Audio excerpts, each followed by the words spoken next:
Good evening, good morrow, and good day, and welcome to another campaign diary and Q&A here on Slice and Dice. Today, you're going to be talking all about everything that went on in the last two sessions. That's sessions 39 and 40, and they were some pretty pivotal sessions in the campaign so far. A big theme, really, of those was, I think, Backstory. Backstory was actually a very prevalent feature, but I'll be diving into that very shortly. But before I get into that, I think first thing to say here on the channel with what we've been getting on with in the background is, for those of you who don't know already, the Discord channel, which we've had up and running for a long time, now has its very own subscriber channel. So if you have subscribed to the channel here on Twitch, you will then automatically be able to access the subscriber chat in our Discord channel, giving you exclusive backroom access, kind of VIP access, if you like, to myself and the players in the Many Lands campaign. So it's definitely worth doing. There's that exclusivity feel to it. So it's another perk for subscribing to the channel. There are various other perks that you get when you subscribe as well, and you can see all of those detailed on our Twitch page. In fact, it should just be below the video about the ways of subscribing, so check that out. Equally, you may have noticed we've had a new look on the channel, particularly on our Twitch page, as that's been renovated, so it's all looking nice, fresh and new. But obviously feedback always welcome in ways that we can improve things, and other things that you'd be looking for on our Discord channel. For instance, there might be extra features that you'd like to see that you think would be definitely worthwhile for subscribers, and so on. As always, feedback very much encouraged, because it's a community thing. It's about you guys as much as it is about me and the players. So any feedback that you have at all on that, and any other sort of advice and tidbits and the rest of it, we just love to have that conversation, basically. So get in touch. So anyway, jumping in then with the last two sessions. Oh, one last thing, actually. Some have been asking, well, what's going on with Tales from the Sword Coast, the second campaign that's due to be appearing on live streamed on Twitch, because that hasn't happened yet, aside from one shots and stuff. To those asking, I say, don't worry, it is coming. It's been a little bit delayed, and that's been due to a couple of little factors, just a couple of changes in the dynamic and so on. A couple of players have moved on to other things, and new players have come in, as well as the party for that particular campaign are in the middle of one particular quest line, and kind of bringing you guys in with the live stream as viewers halfway through a relatively small sort of quest line would be a bit needlessly confusing. So we're kind of looking for the opportune time to bring everyone in, and by the looks of things, I can guesstimate that it will be in about 3 weeks, hopefully, that we will be bringing that up to speed. So it would have been due to go live next Saturday. That's a week tomorrow, but we're looking at it'll be the session after that. So a few weeks, but it is coming. Don't worry, we haven't forgotten about it. It is coming. Like many things that I talk about here on the channel, I talk about it months in advance, like the intro video for the Many Lands campaign, which I was teasing and talking about months before it came out, because I was waiting on artwork, essentially. But like, there's a lot of irons in the fire, lots of things ticking over, but the payoff will be there.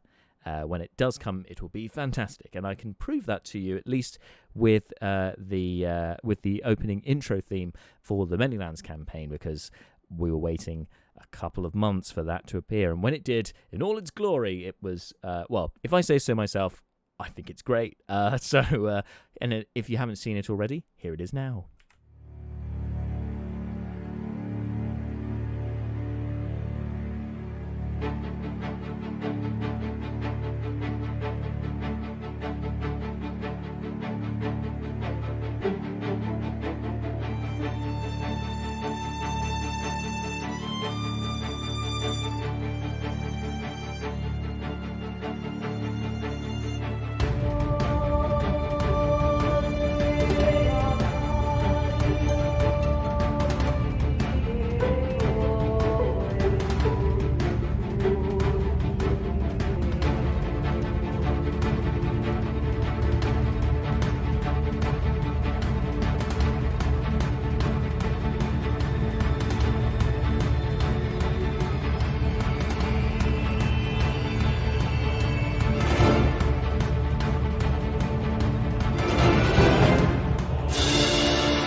So it was a long time waiting for that to appear, but when it did, it was worth the wait, and I'm sure it'll be exactly the same with Tales from the Sword Coast when it appears, because for me as a player, as I play in that campaign rather than DMing it, has been a lot of fun. I've really enjoyed playing my character, but not only playing the character, but also interacting with this diverse collection of characters. There's an interesting party dynamic in the same way as in the Many Lands campaign. We have a interesting dynamic between the players. I think in Sword Coast, at least at the moment, there's a little bit more conflict between the party, which it has been very interesting and challenging. But it's anyway, from a perspective as a player in that's been a lot of fun. And in the build up to that, before we have our first live streamed session of that game, we will also in this slot on the Friday before it happens, the day before, I will have the DM Angelique on the stream with me to talk about and basically give you a bit of an introduction to all of our characters in that campaign. So it'll give you a little bit more of a background. She'll also be discussing things like what the kind of storyline so far, what they've accomplished, and what lies ahead of them, that sort of thing, just to give you a bit more of a background and an intro to that campaign and those characters. And I very much look forward to having that discussion because, like I said, some interesting characters. And yeah, it's just going to be really rewarding to then have that second campaign, to have another thing for you guys to watch here on the channel, kind of turning this into a bit of a network, really, on Slice and Dice, which is fantastic. And when I first had the idea of starting up this live stream, I never envisaged that we would get to that stage where we were going to have more than one campaign on here. I did think about having sort of one-shot things and trying out other games, as we have done. Like we had the pre-release game of Theurgy here on the channel ages ago, which was fantastic. That's still on our YouTube channel if you'd like to go see that and see what all the fuss is about, because I believe Theurgy's Kickstarter is still going, and they're doing phenomenally well. But by all means, like, show your support and get a hold of that game. It's really good fun. But you can see that, as I said, on the channel, on our YouTube channel, which a link to that is just below our Twitch page. It's right at the bottom of the page, I think. So you should find that quite easily. So I envisaged that we would do little bits like that, but to have a second campaign, like a whole another game here on the channel, is really exciting. It definitely comes with its challenges as well, especially when we get out of lockdown and kind of go back to live gaming, like in actual play, all in the same room. That's going to present a couple of challenges, but you know, those challenges come with rewards. And I think that I very much look forward to when that happens, and I very much look forward to having the guys back in this room here and like all kind of bouncing off each other in terms of the atmosphere and the role play and the rest of it, and really getting those live reactions. Whilst we're incredibly blessed that we have the technology to be able to continue the game and have these interactions as we do, you know, it can only go so far. It can only go so close to being the same as everyone being around a table together, and I think we've certainly done really well with that. But it's never going to be quite the same. So it's really going to be great when we finally get everyone back together again. Very much look forward to that as well. As I said, all to come in the future. Good things come to those who wait. Anyway, the waiting is over. The waiting has now paid off for some of our party, at least, in the last couple of sessions. So session 39 was essentially just a massive boss fight, but it was a culmination of events leading to it. And this was all really centered around Neris and her backstory. So I think session 39 and session 40 dealt with two characters' backstories quite overtly, and I thought that was a really nice thing that I personally haven't experienced that myself as much as a player as I feel that we managed to do in this game. But then, of course, I don't think I've been in a player for a game as long term as this campaign has been thus far. There might be. No, that's a lie. I have been in a game that's been running for a few more sessions than this so far, and not as much backstory was touched on. For some DMs, the backstory perhaps isn't as important and isn't something that's going to take prominence. But for me, in our particular game, I love backstory. I think backstory is such an important part of building a character.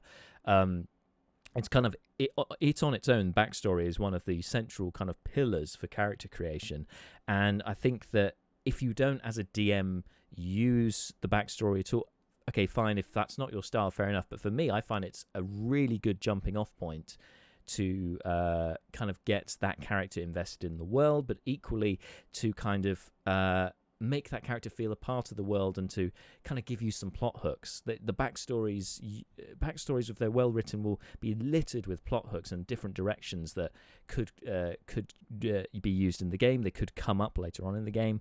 They're just it's a minefield, not a minefield. It's a gold mine. That's what I meant to say. It's a gold mine for DMs, for plot hooks, I would say, in general. And so I think let's make no mistakes here. I will definitely be looking into and leaning into every single character's backstory in the Many Lands campaign at some point. And some of these I've been tinkering with and been making preparations for quite some time.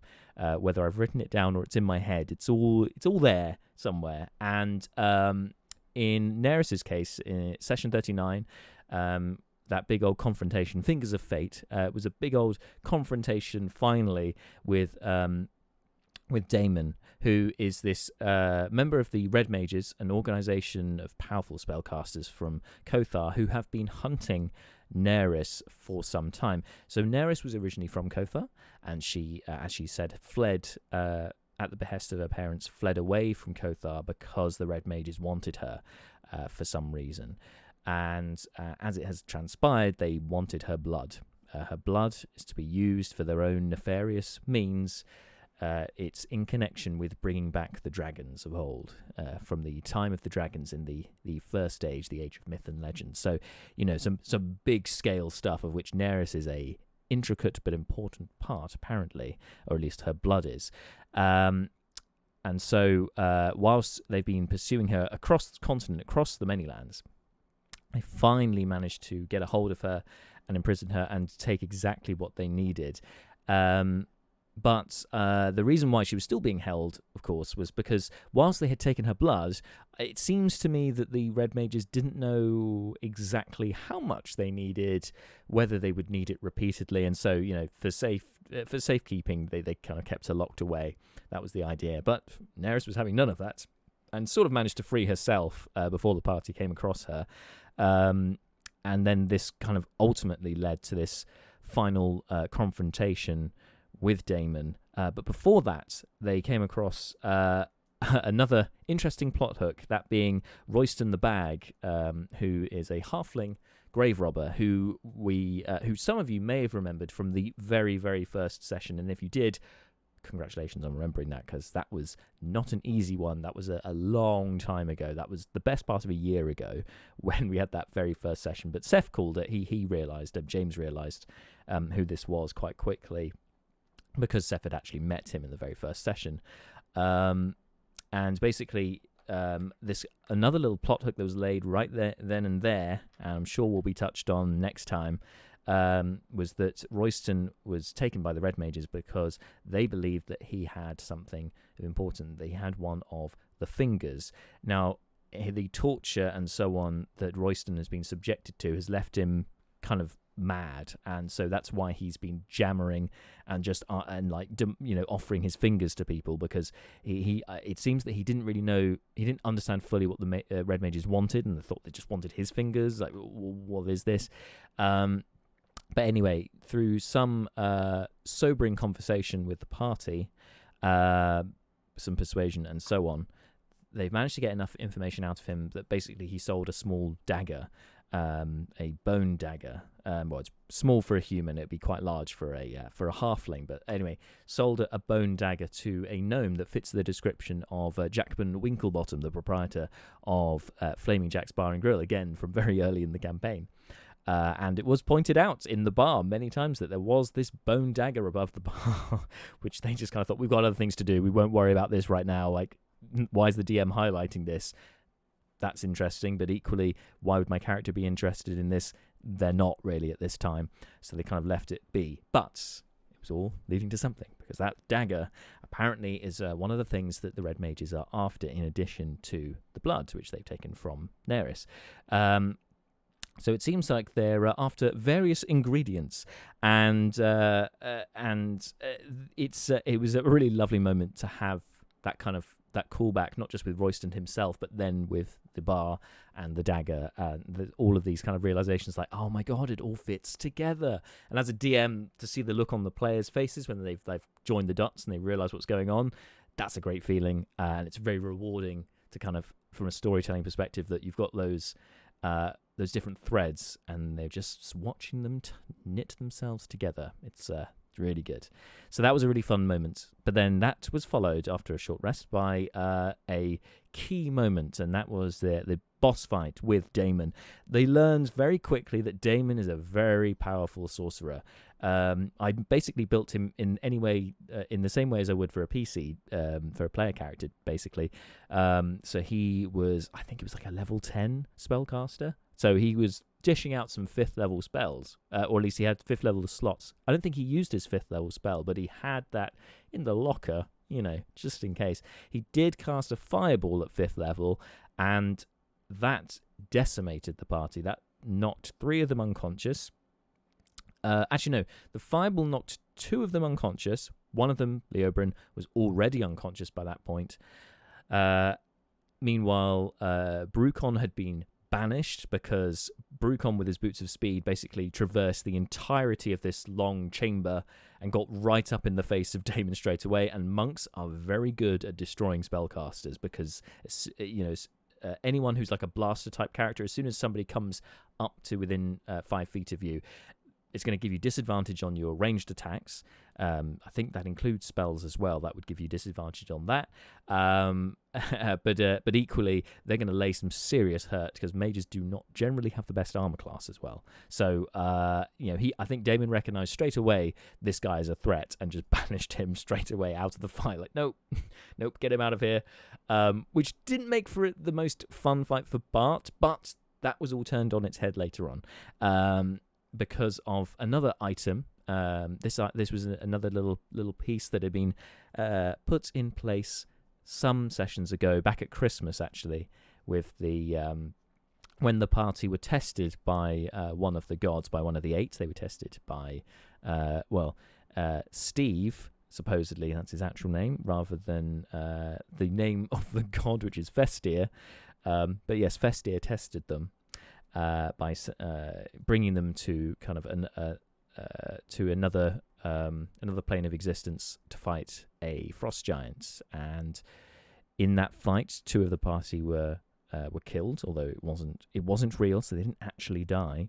And the rest only just managed to overcome this frost giant, with Malar doing the final hit. And Malar was rewarded by Festir, who is his god, so this was a massive deal at the time, was rewarded with a timepiece, an hourglass pendant and necklace, which is called Fortune's Folly. And that had 2 functions, one of which we'd seen quite a lot up until this point, which was, as a reaction, he could interpose, Malar could interpose himself between a character who's being attacked and their attacker, and could therefore take the hit instead of that character, possibly forcing the attack to miss. And he would use that very well to kind of deflect and block hits, particularly with Seth.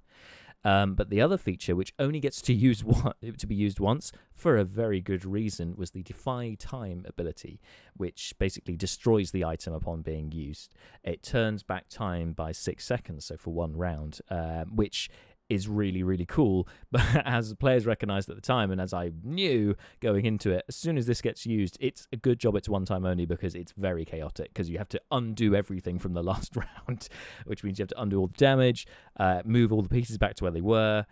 In some ways it was easier because this was live streamed, that we could because we couldn't even watch it back, but we could have people on hand on the chat and so on to kind of help us along with figuring that out. So it was a big moment, and it really did turn the tide, because it undid the fireball that did all the damage. So it meant that only one of the party was unconscious and one was banished, and it then meant that the party could get a hit on Damon, which then forced him to lose his concentration, and then that brought Brucon back into the fight. Unfortunately, again, he was brought back, and then he was then paralyzed with hold person, because again, Damon's like, no, I'm not getting him involved. No. But even so, it improved things, and it changed the dynamic, and it changed the course of that fight, because it was looking before Defy Time was used, before Fortune's Folly had its effect. It looked like this was going to be not a TPK necessarily, but it wasn't necessarily going to be a total party kill kind of session, but it was looking like that we were going to see some character death. So that kind of diverted that, made sure that didn't happen. But unfortunately, Neris didn't get her kill. She didn't get the satisfaction of destroying Damon, because he, realizing he was the only one left, all his followers had been destroyed by this point, basically caused a cave-in and just bamfed out of there, just Dimension Doored, got the hell out of there. So he'll live to fight another day, but also I think that gives... it's given our players a common enemy, let's put it that way. They are all... they want their revenge massively on Damon.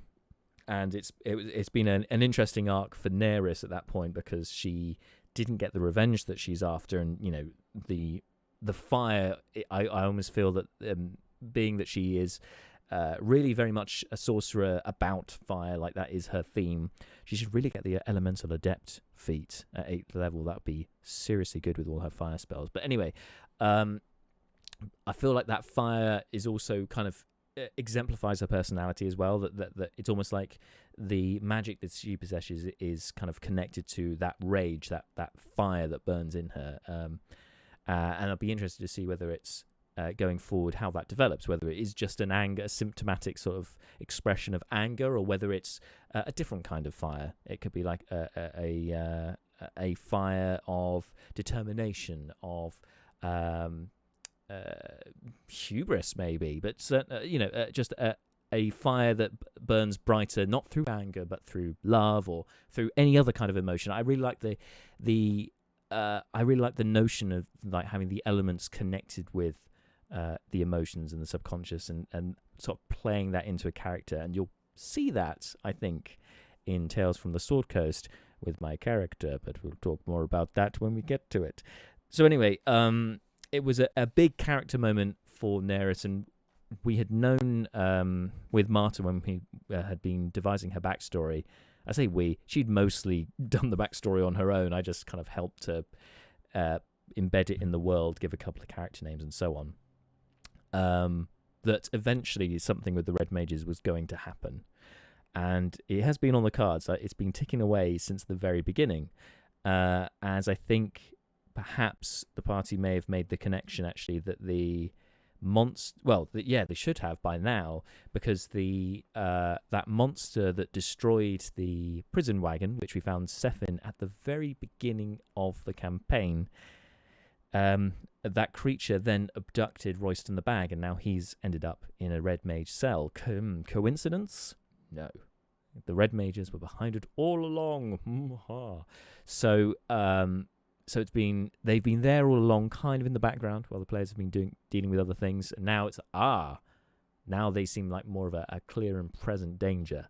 So yeah, that's been really nice to see that build up, and really had that focus, because clearly it's connected with Neris.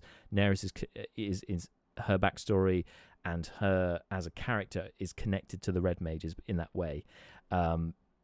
So it's been like an important development for her, and really lucky. Really lucky for Neris that, of course, the rest of her party were able to bring her back after she died back in session 14, because she would never have met Damon again, which probably actually would have been a good thing. They might have spared her that. But she would never have been able to get her revenge. And now it looks like she will be able to, hopefully, in the future. We shall see. But speaking of that pivotal moment back in session 14, because that really caused a chain of events which we saw unfold in session 40. So at the end of the boss fight, when when Damon bamfed out of there, he also caused a cave-in the chamber that he was in, forcing the party to flee from the scene, although a couple of them wanted to grab some armor from one of the downed enemies because it was fancy plate armor, and they thought, I'll have that. Adventurers. They managed to do so without dying, but unfortunately, it did also mean that one of the party, Leobrin, got knocked unconscious by the cave-in. And this is probably the 4th or 5th time he's been knocked unconscious by ceilings. Interesting. And then trapped under rubble. So as our players scrabbled to free him, other strange things went on. But before we go any further with that, as I said, we need to take things back to session 14 and the ritual to bring Neris back to understand exactly the chain of events that have led to where we are now. So, the ritual was carried out with help, sort of, from the old voice, this entity that's been speaking to Seth and hasn't left him alone since then, promising him great power and wanting to sort of strike a bargain with Seth. This old voice drove the Rat King, who the party fought very early on, mad. Drove him mad with his incessant chattering and so on, although he was also a servant of the old voice before trying to turn against him, and that's what made him go a bit mad. So the voice helped the party, in a sense, by offering a way to bring Neris back. And to do so, they had to make offerings in exchange for her life, and one of the things that was required was arcane magic. It was in this moment that it became clear that aside from Neris, the only one who can offer arcane magic to the ritual, who is ready to offer arcane magic, at least according to the old voice, there's always the chance he was lying, but according to the old voice, the only one of the party who could offer their magic to the ritual was Leobrin. Now, Leobrin is a warlock. He gets his magic from his patron, which he is a patron. His patron is the Archfey, so he gets his magic from the Fey in the Feywild, and specifically he gets his magic from Lady Aranth First Blooming of the Spring Court in the Feywild. And there are reasons for that, which were revealed overtly in session 40. So when he offered some of his magic to the ritual, he lost one of his spells permanently. He lost the Fairy Fire spell and can never, ever cast it again. So, that in itself was a sacrifice. There were other things offered. There was one of the creatures that had killed Neris, the what are they called? I've forgotten the names. It's been so long. Dark Mantle. That's it. Dark Mantle. One of the Dark Mantles was offered, flesh, body. Brucon kind of sacrificed himself with the Blade of Sacrifice, but it was the blade itself which was then used as part of the ritual. As a magical item was then used. Some blood had to be given, and Brucon's blood was used in the ritual when he stabbed himself. That happened. It was then sort of shock charged by Fleeting Look's hammer, and Leobrin reluctantly offered some magic. So that was enough to bring back Neris from the dead, but it came with some repercussions, because not only did Leobrin lose out on the Fairy Fire spell, but that power that spell was derived from was also taken. And so it wasn't just taken from Leobrin, it was taken from his patron, it was taken from the Feywild. And so the Spring Court has been weakened. It has started to lose some of its power. Aranth First Blooming herself is noticing her powers have been starting to wane. So at first, while the party were carrying on with dealing with werewolves and the like, in the Feywild, Aranth had been trying to cover up what had been going on. At first, it had taken her a little while to realize that her powers were failing. But then, but she confided in her mother, who is the ruler of the Spring Court, Hedera Crowned Green, He basically told her to take herself aside, take herself away, hide herself from the rest of the Spring Court, and from the other courts as well, because how the court structure works in the Feywild is that there are 4 major courts, which are the four seasons currently, but there are other courts as well that have lesser power, but they're constantly each of the courts are politicking, backstabbing, trying to get one up on each other and playing tricks on each other, and they're all vying for power essentially. And we see some of that reflected in the society of Loranlas, the forest nation which Leobryn is from, and who worship the Fey as if they were gods. Now, I won't delve too much into the details of Loranlas today, but I will say with the Feywild that basically, as Arenth herself revealed in in session 40, they're concerned that as soon as the other courts, or even some more ambitious families within the Spring Court, get winds that the Spring Court's power is fading, somebody else will try and fill that power vacuum. They'll try and jump in and take over, sort of exploit that weakness and advance their own position. Perhaps if it's another court, derailing the Spring Court from the major courts and getting promoted there in their place, or else having the heads of the Spring Court be changed. Neither one of those are good for Aranth or her mother or her father. So whilst the father, the Green Lord, is currently not aware of what's been going on, Hedera has advised for Aranth to take herself away, lock herself away, and basically get this sorted. So Aranth has been keeping an eye on Leobryn and has waited for the right moment to summon him to try and get the story straight. Now, interestingly, Leo's had a couple of visions before of Lady Aranth, and in one of those, where he was led to her by a stag, she said to him, "There's something missing."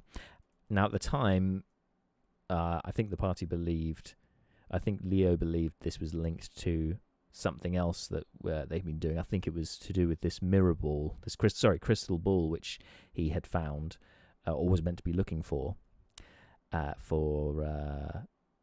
an elderly lady, the sister of the fortune teller in the pub in Heroes Landing. But it was not. It was relating to the fact that some of her power was missing, and why was this? So this ultimate discussion, this face-off between Leo and his patron, had been on the cards for quite a long time. So with Leo trapped under rubble and separated from the rest of the party, this seemed like as good a time as any to bring him over to the Feywild and have this discussion. Equally, with Arenth's powers waning, there was only so much time that she knows that she has to exert that kind of power, because it takes quite a lot of resource to transfer somebody across planes. So it had to be done at the right time, and for her, this seemed like the perfect time to do it. Of course, this caused more drama because it meant the rest of the party were scrabbling to try and save Leo, try and dig him out of the rubble, try and find him buried amongst the rubble.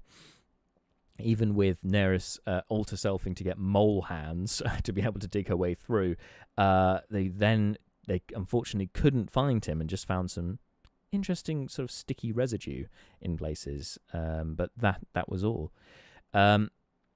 which was kind of slowly revealed throughout the session. So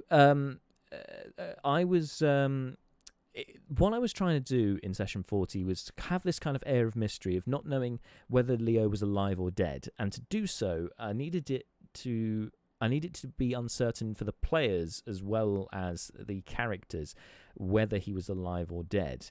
I had made plans in case things went either way, because ultimately this is a game rather than a story. That although it is a storytelling kind of game, both elements should be present. I needed to allow for the fact there should be dice rolls in there as well, and to have that element of chance. So we had some death saving throws in there. And if Leo had rolled really badly, he would have died, and that would have been tragic. But he would have still had that that conversation with his deity. It just would have, with his patron, but it would have just been a very different end to that conversation, because he would not be able to go back, which would be very sad. It would be a very somber note. Although there were only 2 death saving throws, so it was going to be unlikely that he was going to die, but could have happened. So what seemed much more likely was that he was going to stabilize, or at the very best roll a natural 20 and then just be up and at him again, and then that whole situation wouldn't have happened at that time. But yes, it was it was something different. I wanted to try something new to keep people guessing, and I think in that sense we achieved that in the session. I know that there was a few questions raised sort of following it, in the sense that was this railroading? Was this taking away the character's agency? Was it taking away the player's agency, that Leobrin didn't get to have a say in the matter? He was just whisked away. The party didn't get to save him. He was taken away out of the equation by the hand of God, by by an NPC, a very powerful NPC, which was which I get that perspective. That of course that makes sense. But it led me on to a sort of a bigger question, which is, actually, I'll be interested for you guys in the chat, in comments and so on, of your experiences of Warlock PCs and NPCs and their relations to their patrons. Because there are many, from what I understand, a stereotypical relationship between a Warlock and their patron is somewhat aloof. They're not entirely interested in what their sort of their charge is doing. They may have tricked them into signing a pact, or they may have agreed somewhat half-heartedly to a deal. But as I was looking in the player's handbook, and there's many reasons why a pact might be formed, and some of those could be that the patron takes a real interest in that character, in that person, and wants to invest some of their power into that person, and with the promise of giving them more over time to kind of keep them interested, that sort of thing, striking that kind of bargain, or perhaps even more of a romantic kind of relationship, in that the patron falls in love with the charge, or the opposite way around, the charge falls in love with their patron. In some ways, I kind of think of the Deadpool and Mistress Death kind of relationship in that sense. It's kind of very strange, crossing reality, crossing plane kind of love story. So, from having a look in there are many different reasons and very wide-ranging relationships that a patron and their charge can have. And in Leo's case, as we discovered during the episode, during the session, it was they had a very interesting relationship. So essentially, Leobrin, as a member of Loranlak High Society, every year they have in the Feywild they have the Court of Stars, which is where Fey and non-Fey can kind of attend this lavish ball and party and so on. There's a lot of politicking. There's a lot of vying for power. And essentially, because Loranlak society worships the Fae as gods, if the Fae say that this person is worthy of this, then the people of Loranlas will believe that. And so I think they're referred to as either Fae touched or Fae blessed or something like that. But people who basically are ranked highly by the Fae then will carry more clout back in Loranlas. So it's a good time to start making some political maneuvers and so on. And anyway, during the course of one of the most recent Court of Stars, Leobrin ends up in bed with Iranth. That's what happened. With sort of no memory of the events that have taken place leading to that, although I'm sure we can guess. And him strangely having these new powers, which he didn't have before, which obviously have been given by Erath through the act or through some other means. And he also has this, as has been described a couple of times, although we miss out occasionally, I do miss out myself, this purple kiss that appears on Leobrin's cheek when he's under stress. That sort of is when that first appeared as well. And as a result of this, as was revealed in session 40, Erath is now with child. She's pregnant. And it's Leobrin's kid. So she has a kind of, although she doesn't know this guy very well, he has some of her power, and therefore she has some responsibility to him, because she's given him something that now is a part of him.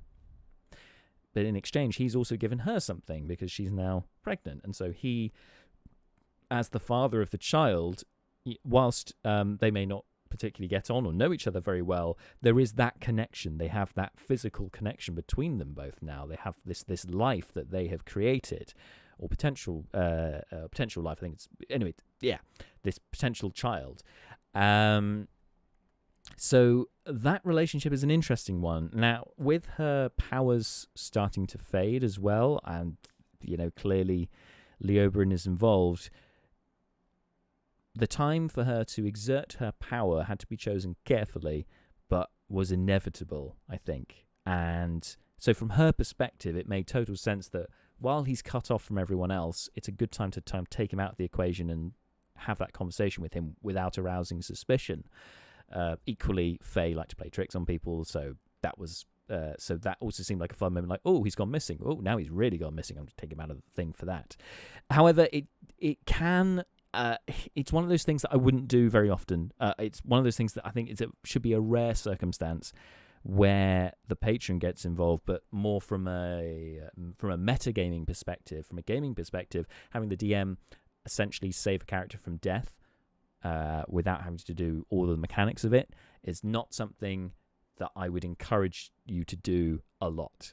I think as a one-off, fair enough, and if it makes narrative sense, okay, but I wouldn't do it liberally. It's not something that I will be doing, especially even if you have a character such as Leobrin who has 12 hit points at level 5. Yeah, I'm still not going to be sort of shielding him or putting plot armor around him and that sort of thing.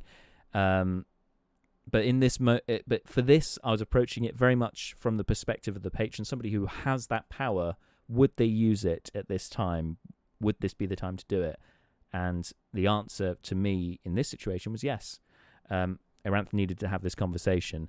And also I felt like it was a really nice time to kind of give the spotlight to Leobrin, because he's got such a rich backstory that Marshall and I, we've met up and we've discussed sort of the inner workings of the Feywild and how kind of Leobrin fits into it and all the rest of it. And I thought, if Leo's going to die, which he could have done, although I've said it was unlikely, but he could have done in session 40. It would have been a shame if he had died and we never got to hear that story, and that's why I kind of had that whole conversation with Erath that was going to happen if he died, and or equally if he was taken to the Feywild but hadn't died.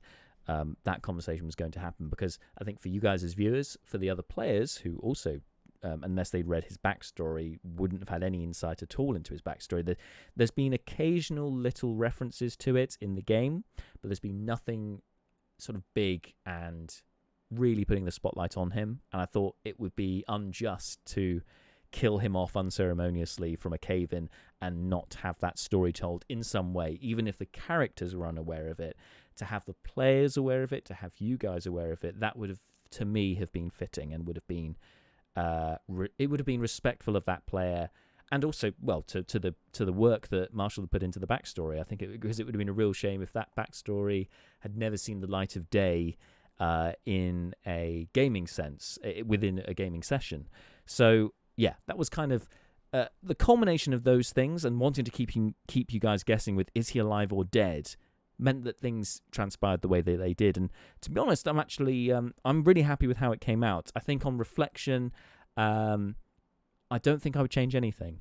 I think the whole thing about player agency is an important consideration, and I wouldn't lightly make the decision that you're going to essentially have a demigod exert their will, exert their force to alter the proceedings of things to kind of, because it takes away that agency for the player. It takes away the fact that this is a game and makes it into more of a story or a film. So, and although that's okay in having moments that are more like a multiple choice film or something like that, I wouldn't say that D&D is perfect for that kind of thing. It's still a game. It can't just be an interactive film. So, whilst moments of that are fine, and I think in this situation it worked and it did exactly what I wanted it to do, it's something that if you, for your game, are looking to do something similar, think very carefully before jumping in with it. It needs to be a big, important moment, and shouldn't be used lightly. As soon as you start overplaying your hand as a DM, you can become unstuck. So session 40, very special, had a bit of a one-off with that massive insight into Leobrin and his backstory, and now it's given him a direction as well, because she's basically said, you need to fix this, because she needs her power back. And equally, I guess Leobrin has a vested interest in that, because unless he can restore Eranth's power, he's not going to get any more powers himself, really. His power will equally start to wane as Eranth's does, because his power is drawn from her. So they are inseparable in that sense. But aside from Leobrin in session 40, we also had some great moments just from the rest of the party as well. So whilst the rest were looking for him, and it turned out that it was a creature called a boggle, which Eranth had used, a fey creature that Eranth had used to bring Leobrin over to the other side and back again, which much hilarity was had with that character.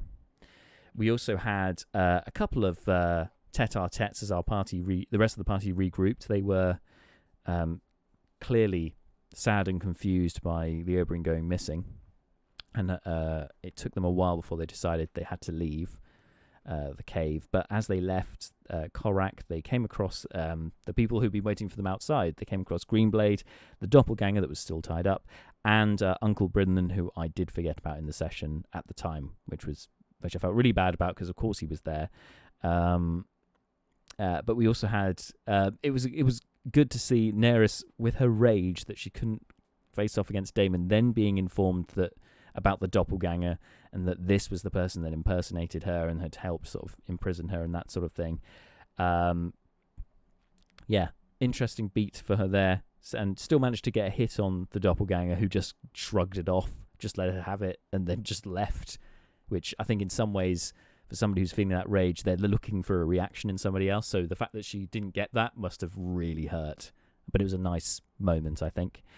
And then, of course, with Brinlan, Neris refusing to tell him what had happened to Argentia at first, and then waiting until they went back to the pub, getting exceptionally drunk, and then confessing it, and just feeling like she's a monster, and seeing her kind of unravel with the grief. Again, it was very humanizing. It was an important moment that Neris knew she was going to have to face up to this, and knew that, she knew what happened to her aunt. She was tricked into it, but it was by her own hand, and that guilt clearly weighed heavily on her. And then having to tell the bereaved husband about that, her uncle, was not easy, clearly. But I think it has deepened that relationship between Brinlan and Neris. Although currently she's not speaking to him, he's, despite everything that she said, has insisted he's there for her and believes it's not her fault, and that that Argentia died protecting Neris, and he will continue to do so. It's a powerful, noble thing to do, but clearly at this time Neris can't accept it. We also saw the rest of the parties dealing with the grief of losing their friend in their own ways. So we had Seth just getting quite drunk and holding on to Leo's staff, which he had found. We then had we then had Malar heading to the temple and offering a prayer for Leobryn, as a cleric would, kind of paying his respects in that way before having an early night. Brucon swearing vengeance against Damon, clearly his grief manifesting in anger, and directing that anger at, well, the cause of it. It was Damon who caused the cave-in, and he was the one who got away scot-free. So, in effect, it was on him, Leo's death. And then we had Fleeting Look, who, just reacting in ways that you can never expect to things, and he always a source of entertainment, I would say, with Fleeting Look. But this, I think, although Dan may or may not admit it, I think they're behind everything that Fleeting Look does, although it can appear bizarre, there is some kind of plan, there is some kind of reasoning for each thing he does, an internal logic which doesn't make sense to the other players. Kind of a different understanding on things, which is always fun to see the other characters kind of bounce off. So we had Fleeting Look when they were back in the tunnel trying to clear the corridor of rubble to try and find Leobryn. Fleeting just wrote Leo in very large letters in that corridor using stones. And then when they got back to Hilberg, he then surreptitiously stole the Rat King staff from Seth, and then went outside and wrote Leo in the dirt, and then placed the staff into the ground next to that sign. Both of those things worked surprisingly well, although Fleeting Look wasn't to know, because when Leobryn was bounced back into the material plane, he was then back in this tunnel on his own, but there was a sign there saying Leo, which is just bizarre, and somehow pointing him, I guess, in a direction. And then when he arrived back in Hilberg, then seeing this, not actually from his perspective, not seeing the sign written in the ground, but then seeing Fleeting Look slamming the staff into the ground, was kind of the first view he has of the party, of when he reunited with the party. And then just having Fleeting Look kind of looking up at him, as Dan said, in a knowing way, seeing as if he had somehow summoned Leobryn back by writing his name, was just a really fun moment, and it just confirmed and clarified this nonsense logic that Fleeting Look has been thinking, which is just beautiful, and I could just see that continuing in further episodes. Well, this worked, so I'll do it. I'll apply it to this situation. Even though it was purely coincidental, but just, perfect. So finally the party are now reunited after apparently losing somebody else in the group. So it was a very big moment, some very big character moments. But now, hopefully, our party have one clear goal and motivation and drive. They are all heading, I think, in the same direction now. The next thing they're going to have to do when they wake up in the morning, there's a few things to be getting on with, but one that I'd say is slightly pressing is that dagger. They're not the only ones who know about the dagger, right? So maybe they should go check that out, perhaps. Might be an idea. Things are afoot. Anyway, even if they don't choose to do that, there are certainly other things that will keep them busy. They've got they've got 3 people, including Fleeting Look, who currently have contracted lycanthropy and need to be cured, but they need to find these ancient potions that will cure such a curse as lycanthropy.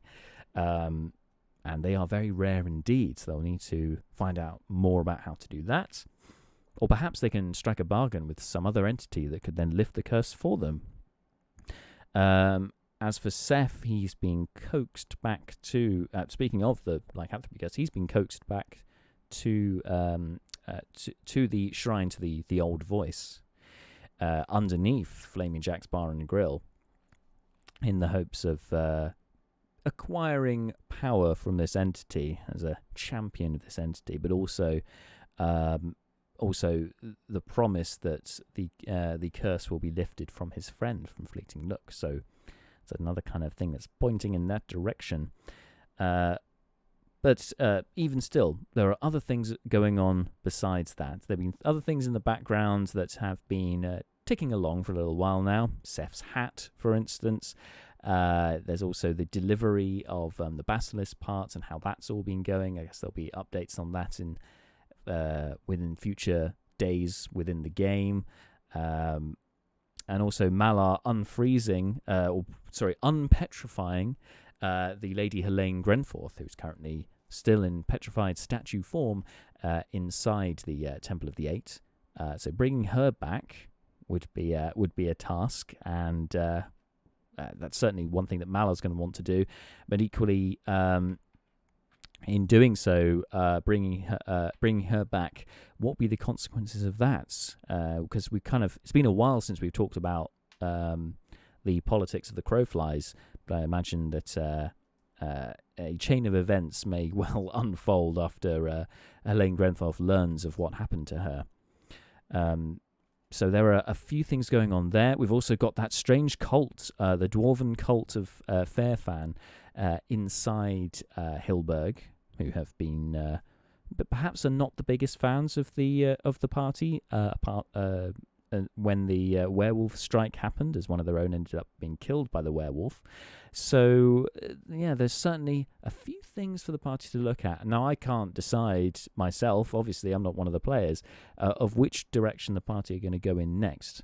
But I can tell you that I'll be very interested to see it, and I'm hopefully prepared for whatever they are looking to do next. But if you want to be the first to find out what happens next time and what course our party will be heading on next, then you, like me, will be joining us from 6 p.m. on Monday here on the channel. That's for the next session 41. That's Monday from 6 p.m. Until next time, guys, thank you so much for watching. Stay safe, have a good week. And until next time.